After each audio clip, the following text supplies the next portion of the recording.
Heto na nga mga chong, marami tayong basketball updates. Breaking PBA news, LA Tenorio ang bagong head coach ng Magnolia Hotshots. Isang malaking balasahan sa coaching staff ng Magnolia Hotshots ang magaganap at ang bagong mukha ng kanilang kupunan.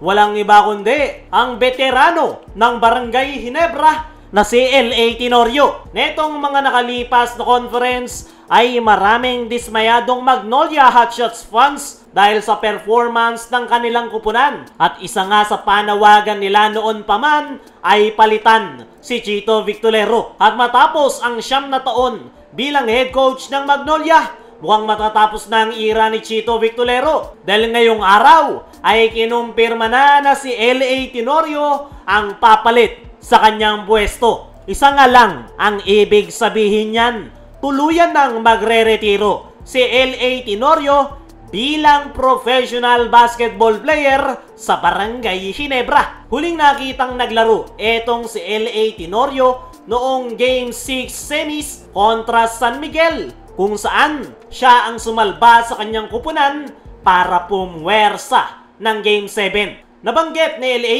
na pag-iisipan niya pa kung ano yung susunod sa kanyang karir. At mukhang meron na nga siyang desisyon kung saan siya na ang hawak sa sister team at rivalry ng Barangay Ginebra na Magnolia Hotshots. Marami ngang nag-aalala at masyadong araw minadali si LA bilang head coach ng Magnolia Hotshots. Pero kayo mag-alala, hindi na baguhan si LA Tenorio sa pagko-coach. Sa katunayan, playing assistant coach nga noon si Tenorio sa Barangay Ginebra, naging deputy coach rin ng Letran. At kamakailan lang, pinangunahan niya ang Batang Gilas kung saan nakakuha nila ang gold medal. Hindi lang si Tenorio ang inaasahang uupo sa bagong pwesto. Magkakaroon rin ng bagong team governor ang Magnolia kung saan papalitan ni Jason Webb si Rene Pardo. Para sa akin mga chong, isang nakakagulat na balita na kumpirmado ng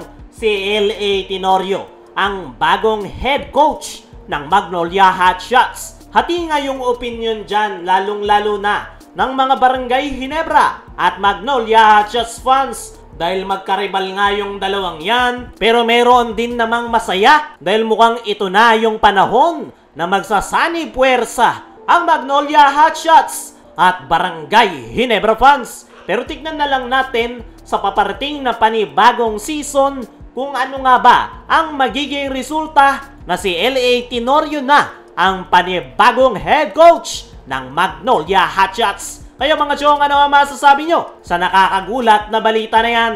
I-comment mo lang dyan sa ibaba.